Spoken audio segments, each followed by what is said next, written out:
Alright, so basically, in order to understand what fully went on during the Cold War, we have to look back at kind of what was going on after the conclusion of the Second World War. And so, during the Second World War, the United States and the Soviet Union were fairly close allies, but that's pretty much only because they were fighting against the common enemy, which was Nazi Germany. So after the war was over, the alliance pretty quickly fell apart because it was always relatively uneasy, even if it was strong. So even when they were fighting side by side in the war, there were pretty fundamental ideological differences that existed between the two nations, which ultimately couldn't be reconciled, which kind of caused the immediate blow up into what happened in the Cold War. And so the U.S. was a capitalist democracy, and what this means is that the power was derived from the people, where the government, the United States position was that in order for the country to be powerful, it has to get its power through the consent of the people who participate in the democracy of the United States. But on the other hand, we have the Soviet Union, which was ran by Joseph Stalin. The Soviet Union was communist, and it basically put an extremely strong emphasis on a strong, centralized government which controlled every aspect of how the state functioned. And so they had really a lot of state ownership over everything, and they suppressed any kind of questioning or dissent. So basically they controlled absolutely everything going on, and that's how they thought they would be strong. That's how they thought they would get powers, by controlling everything, whereas the United States was more of, they get their power from what the people themselves choose to do, not what they explicitly enforce on the people. And so when the Second World War ended in 1945, these differences kind of inevitably caused this massive open rivalry. And so because of this rivalry, Europe became the central battleground. It's essentially what they were fighting over. And so the U.S. wanted to rebuild Western Europe as a capitalist stronghold in the world. They wanted to have Western Europe be entirely capitalistic, whereas the Soviet Union, they wanted to expand their communism, their communist influence over the entirety of Eastern Europe. You'll know the Eastern Europe countries like Poland or Czech Republic or the Balkans, Ukraine, those kind of Eastern European countries. And so they pretty quickly fell under complete Soviet domination, and they became what we call communist satellite states. And this kind of massive wall of satellite states, which blocked off which were the western edge of the Soviet Union, Winston Churchill deemed that the Iron Curtain, and so everything east of the Iron Curtain was communist. And so in 1947, President at the time, Harry Truman, introduced what would kind of become one of the main cornerstones of foreign policy in the United States for decades. It's called the Truman Doctrine. And so basically what the idea is that the United States would actively work to contain the spread of communism, not necessarily completely destroy everything that was communist. They were focusing on containment and not letting it spread. And so it wasn't military intervention. I mean, it was part of it, but it was more of a economic and ideological competition, at least in theory. And so another thing was you had the Marshall Plan. This is just an example of this kind of idea, and the Marshall Plan, they sent billions and billions and billions of dollars trying to rebuild Western Europe and have it following the ideology of kind of what we know of as the West.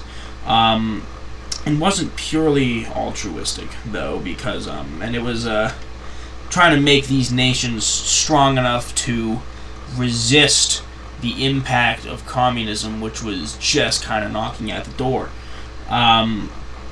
However, the Soviets, what they kind of planned to do during this time is they responded with their own economic alliances, and they kind of spread specifically Russia, what they were trying their way and their ideology across Eastern Europe, as I said earlier. And so this idea of containing the spread of communistic ideology led directly to the formation of NATO in 1949. And so what NATO is, if you don't know, is a military alliance of kind of the Western democracies, and it was directly aimed at deterring Soviet expansion and aggression. And so the Soviets responded to the formation of NATO with what they called the Warsaw Pact. And with these two things going on, the world was basically divided into two separate hostile camps, which were at odds with each other, and that's the Cold War started. And so after this, there was kind of a change in the mindset in the United States, which would eventually lead to something like the Watergate Scandal, which I'll talk about later in the video.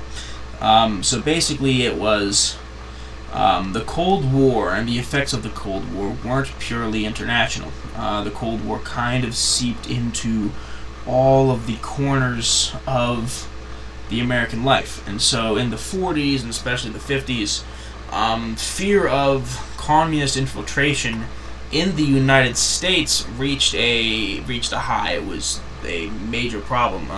Famously, Senator Joseph McCarthy claimed that communists had actually infiltrated the U.S. government itself, along with things like Hollywood and other major institutions in the U.S.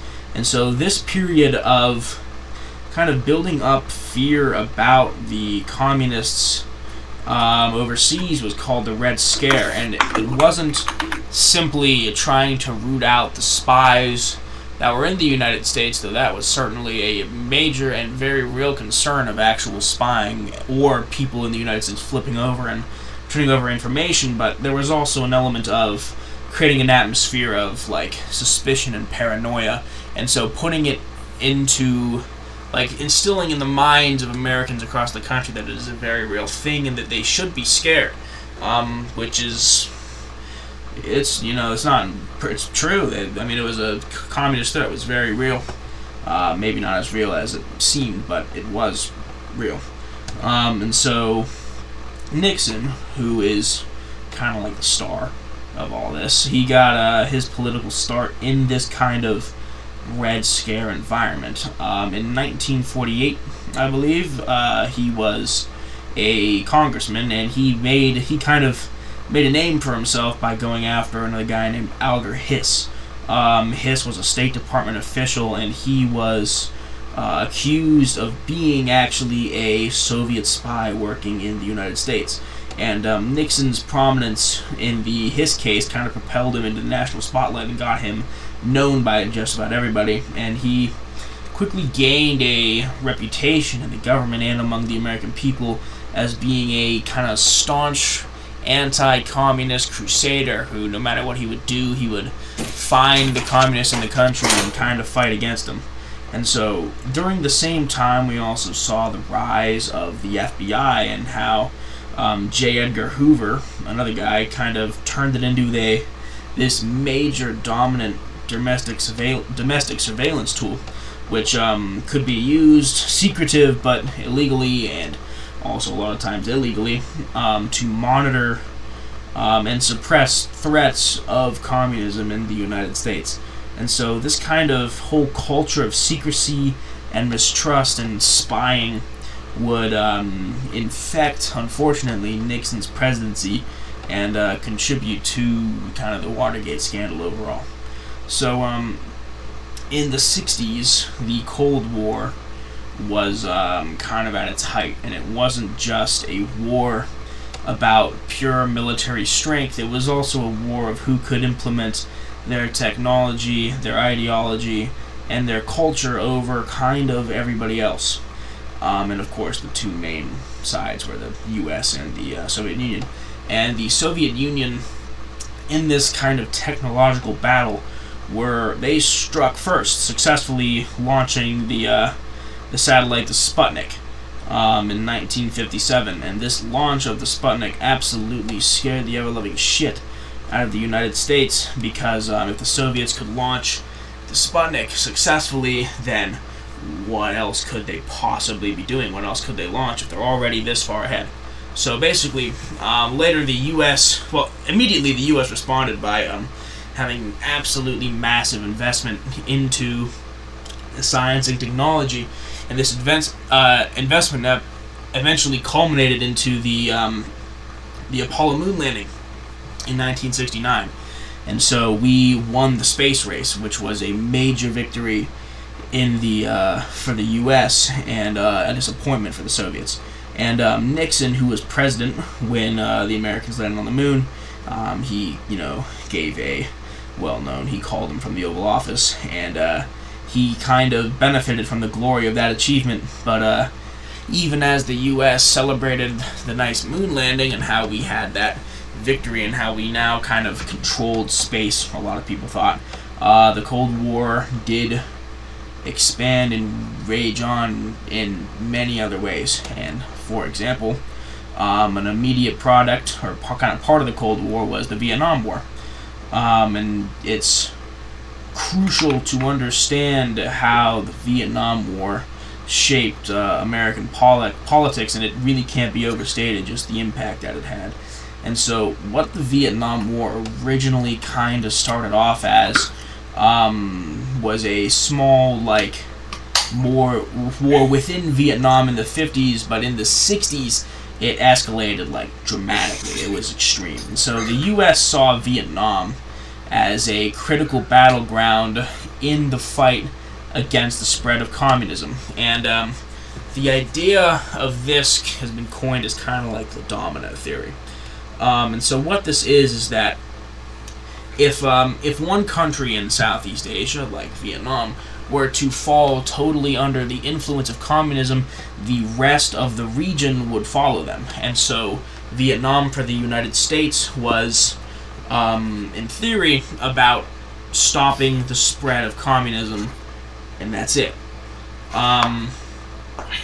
So if Vietnam fell, the rest of Asia would eventually fall and be completely, succumb to communist rule. So, in 1969, by now, when Nixon had taken office, the war had already been dragged on for years, and it was pretty hugely unpopular. You've seen movies and you've read things about how the protests and how the citizens of the United States were extremely unhappy with what was going on in the Vietnam War. And Nixon, as he was in the early years of his presidency and his campaign, he promised to end the war, quote, with peace and honor. But instead of doing that, Nixon kind of escalated the war, and doing stuff like bombing Cambodia and all sorts of shit. And so these decisions would kind of come back to haunt him during Watergate. And so basically, at the same time as all this was going on, in the 1960s, there was the rise of what is called counterculture, and it was basically like I said a second ago, this massive wave of activism, protests, and rebellion against any establishment, and kind of any large outward control. You also saw the civil rights activists who were part of this thing, and they fought strongly against racial injustice. And while all this was going on, anti-war protesters were frequently found in the streets, and they were demanding the end to the conflict in Vietnam.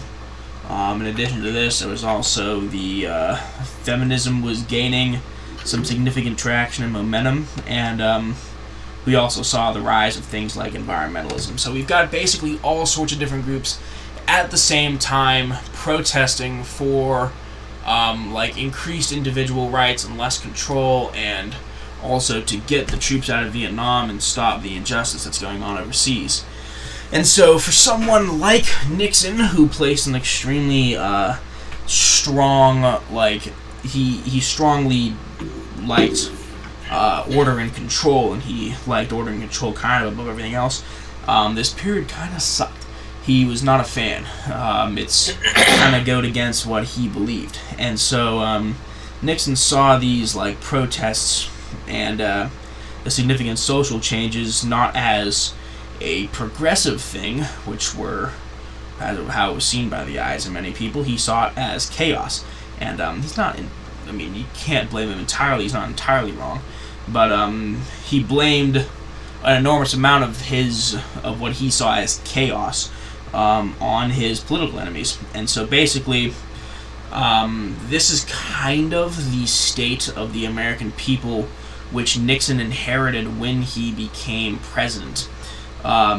So he inherited a divided nation and a government that was not trusted by the people, and the people within the government did not trust the other people within the government. So basically, it was just this large era of mistrust in everybody, and this kind of caused Nixon to believe that everybody was out to get him, which you can't really blame him, because it may very well have seemed that way, but it's not entirely ideal, right? And so what it kind of started the road to Watergate were the Pentagon Papers and the quote-unquote plumbers.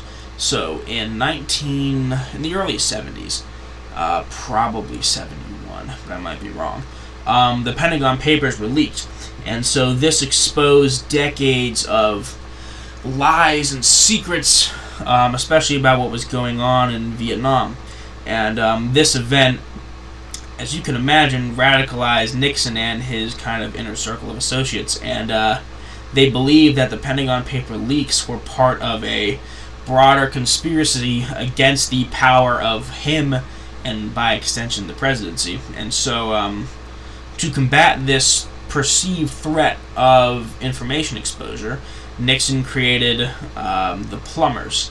And the plumbers were a covert team, and they were tasked with stopping leaks that were coming out. And so basically what their first thing was that they broke into the office of Daniel Ellsberg, psychiatrist, and they hoped to find dirt on Ellsberg, and they wanted to discredit him. And so this was the beginning of a large string of illegal activities which would kind of eventually culminate in Watergate. And so the plumbers, you could say, weren't just fixing the leaks. They were actually waging an internal war, an internal political war on Nixon's enemies, and they basically by any means necessary. And so Nixon's paranoia got worse as the 70s continued and as the 72 election approached. He was absolutely kind of obsessed with securing a landslide victory and just destroying the Democratic Party. And this desire to win by a landslide led to the creation of what is called the Committee to Re-elect the President, or what is more commonly known as the CREEP. The CREEP was not just fundraising. The CREEP was could be used as a machine for a bunch of basically dirty political tricks. What they did was they spied on Democrats, they spread false rumors, and they staged fake protests. And so the Watergate break-in was just one part of this kind of larger operation. And so the Cold War and kind of what was going on in the country and overseas shaped what actually happened at Watergate. It was kind of prompted it in a way. It created a culture in the States of secrecy, paranoia, and basically everybody thinking that it was us versus them. And that kind of us versus them thinking is what defined Nixon's presidency. And so not only did it create a pretty divided political race, it divided everybody in America, and it created a culture of distrust, one where the people did not trust each other, and much less did they trust the government, and they just kind of began to assume that all government action was had the wrong motivation, and they were doing the wrong things, and it was inherently selfish. And so the Watergate wasn't just about breaking in and covering it up. It was actually the culmination of decades of tension due to Cold War and Vietnam and the secrecy and mistrust that came with the whole situation. And so what actually happened, like, at Watergate, right? So, basically, there was the infamous break-in, right? Like, there was a break-in, and there was a large, like, complex web of criminal activity, and there was cover-ups, and there was abuses of power orchestrated by the Nixon administration. And Watergate wasn't a single event, kind of, as I've been saying. It was a sprawling and years-long scandal that kind of showcased the systemic corruption at the highest levels of the American government. And so, basically, just gonna talk about kind of what happened. And the roots of what happened in Watergate lie in Nixon's personality and the climate of politics in the 60s and 70s, as I've been saying. Right, so Nixon was deeply distrustful, and he described his political enemies as part of this kind of vast conspiracy against him. And this paranoia about what was going on around him was exacerbated by his beliefs that the press, liberals, and kind of elements of the federal bureaucracy and what he called the Eastern establishment, he thought that just everything was absolutely working only for the purpose of undermining him. And so his obsession with secrecy and control, as I've been saying, was fueled by Vietnam protests, Pentagon Papers, and the election. I've talked about the plumbers. The plumbers were led by kind of two guys. G. Gordon Liddy. Liddy was a FBI agent, and he could be labeled as an extremist. And he was a big proponent of illegal surveillance and some bizarre plans, kind of about political sabotage. Another of the plumbers was E. Howard Hunt, and Hunt was a former CIA officer, and he had skills of, like, and experience with kind of stuff like covert operations. And so basically, what these guys did was their kind of operations included break-ins, and they did smear campaigns against Nixon's enemies, kind of like I said about with Ellsberg, where they broke into his psychiatrist's office, and to find, like, dirt on him. And so what specifically happened in Watergate? So in early 1972, Nixon's re-election campaign, creep, was a lot of cash, and a lot of it was raised illegally. And so basically what happened was Liddy proposed a bunch of, like, illegal plans to ensure Nixon's victory. These plans which Liddy proposed, and as I said, Liddy was kind of extreme. Basically, Liddy wanted to wiretap Democratic offices, he wanted to sabotage their campaigns, and he wanted to just do a bunch of other kind of dirty tricks against anybody who was thought to be in opposition to Nixon. And so the Democratic National Committee, called the DNC, the headquarters were located in the Watergate office complex in D.C., which is why this is called Watergate. And so that became a key target of the creep covert operations. And so basically the creep operatives believed that bugging the phones, so they basically thought that they wanted to bug the phones, right? So yeah, so they wanted to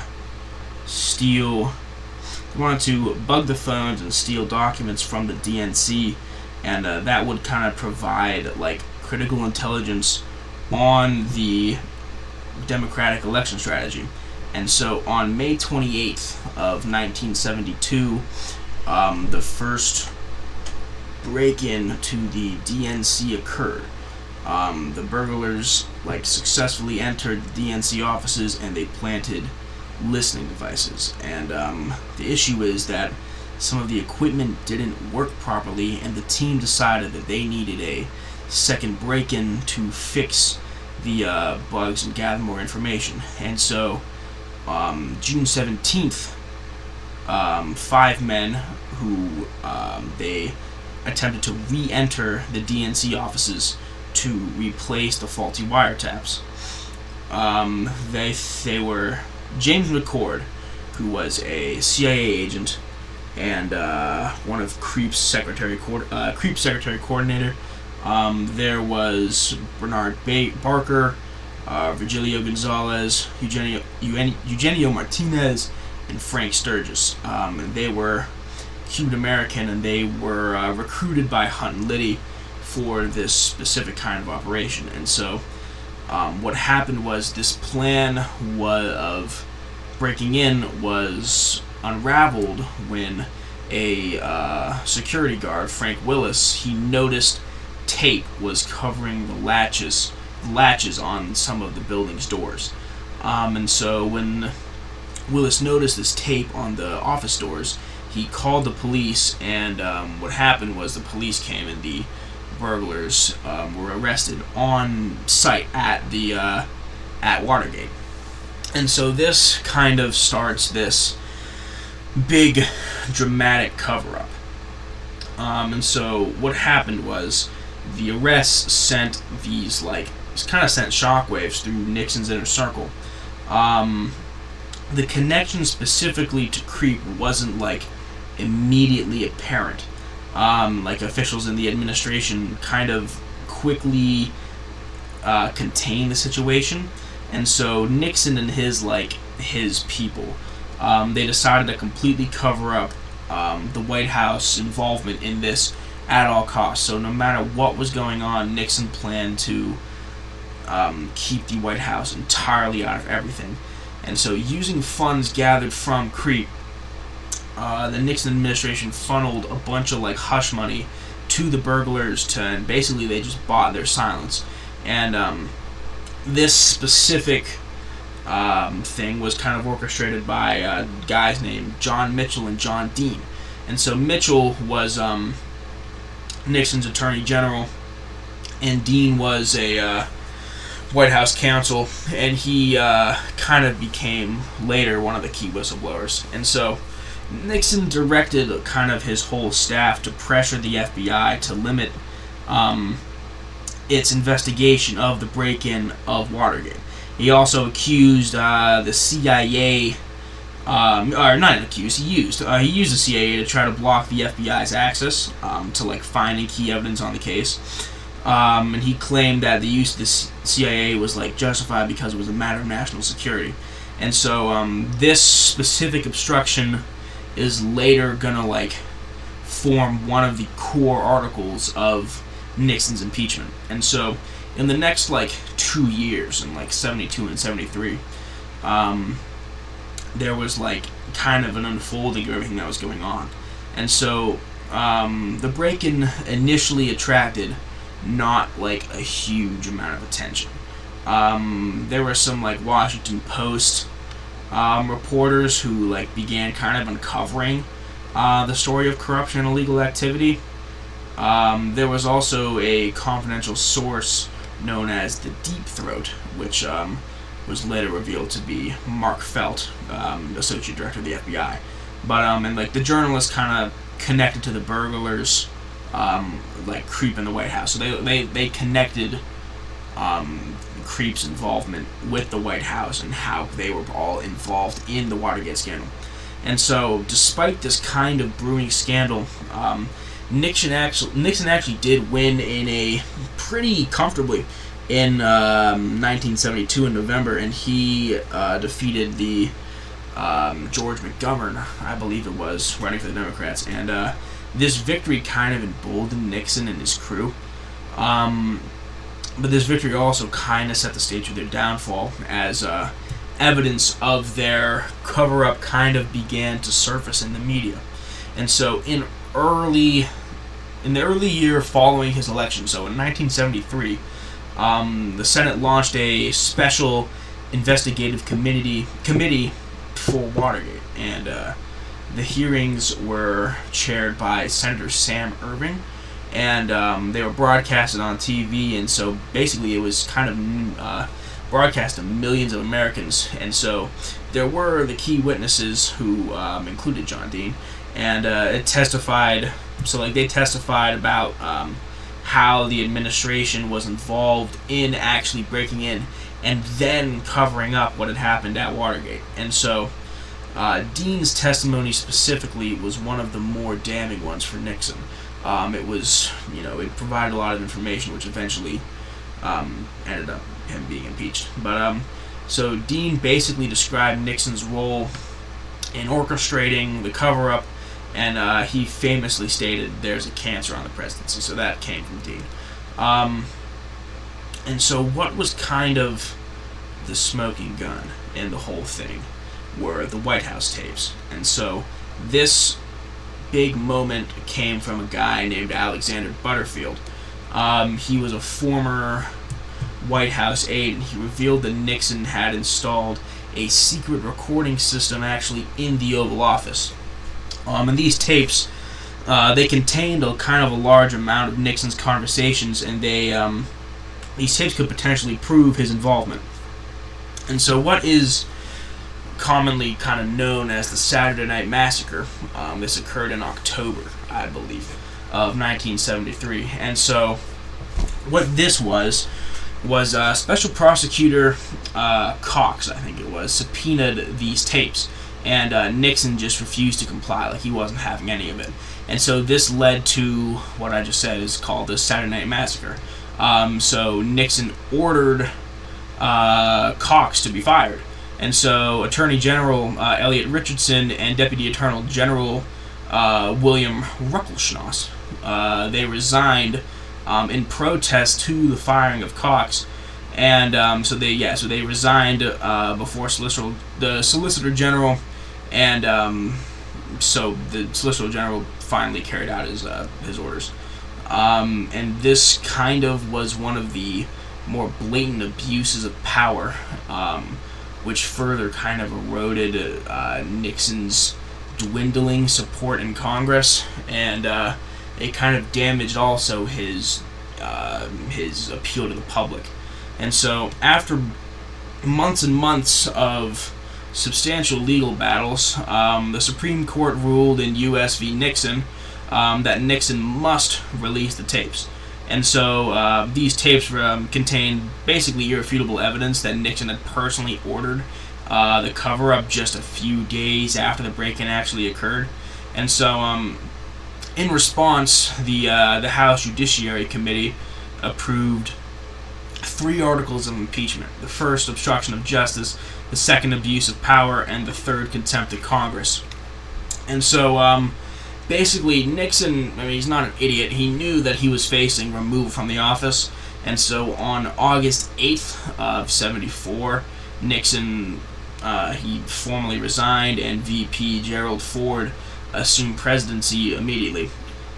So basically, that is what happened with Watergate. And so, kind of after the Watergate scandal, and Nixon's resignation, it kind of, the secrecy did not entirely leave, especially media. Watergate was a important moment for journalism, where the Washington Post, as I said a little bit earlier, it kind of played a pivotal role in uncovering the scandal, the entire Watergate scandal, and it demonstrated the power that the free press actually has, and how a free press is necessary. It is necessary to hold the country's leadership accountable. So the reporting of the Washington Post kind of inspired this new generation of investigative journalism, and newspapers across the country began dedicating more work and dedicating more resources to uncovering corruption and wrongdoing. And we can see that today, where a large amount of the media focuses exclusively on corruption and what's going wrong. Like there are specific sets of media dedicated to that, and so this is kind of where the phrase "follow the money" came from. It's associated with the Watergate investigation. It basically became shorthand for like the importance of digging deep into like the financial and institutional records to expose the truth, specifically in politics. And so like media outlets also became more kind of adversarial towards the government. And so the media turned, instead of just sometimes reporting, they more kind of focused on questioning like governmental narratives in a more aggressive nature, and you see that today all the time. And so this kind of whole thing furthered public cynicism, and it kind of eroded the trust even further than what was going on after, the whole Red Scare and the Cold War. And so before Watergate, Americans generally trusted the government. So during the Cold War and before the protests and before Watergate, America was generally trusting. There was more than 70% of Americans kind of said that they trusted the federal government to do what was right. But by the late 70s, after Vietnam was over and after Nixon was impeached and resigned, that number basically was less than 30%. And like I said, Watergate wasn't the only factor. I mean, Vietnam was a major part. Economic stagnation in the country was a major part. Oil was a major part. But basically, everything kind of combined it to show that, to show the people that that they couldn't trust the government. Rightly or wrongly. But Watergate was kind of the ultimate symbol of government betrayal. And so the Americans no longer assumed that leaders were acting in good faith. So nobody is just assumed that because you're a politician you have to be, an upstanding citizen. They kind of assume the opposite. They assume that if you're a politician you must be a piece of shit. And so there's a lack of trust that still exists to this day. Every scandal since the Watergate scandal, like Iran or Monica Lewinsky or January 6th, it's all viewed through a lens of suspicion. It's not, they're looking at ways to, looking at the bad parts of governmental function and not the good parts. And so, now because of all this, the phrase "gate" is now attached to basically every single political controversy. And so on the one hand, Watergate demonstrated that the system does work. Congress held hearings, the court issued the right rulings, the press exposed the truth, Nixon resigned. It showed that nobody is above the law, and that the system, the governmental system, and it actually does function. But it also exposed kind of the fragility of the different systems in the government. What would have happened if Nixon destroyed the tapes or hid the tapes better? Like, things that are that simple would have caused this all to maybe go unpunished. And so basically, for reasons like this, Watergate kind of remains a cautionary tale about unchecked executive power. It's one of the reasons why there is so much emphasis on limiting the power, of the presidency, and it's kind of related to the term imperial presidency, which was popularized during this kind of time of constant scandal and mistrust of the government. So Nixon's abuses of power, from the wiretapping and using the federal agencies as a weapon, it basically showed the United States that there was a need for vigilance and to actually pay attention to what was going on in the government, and that not everything is just automatically going to go well just simply because it's the government. So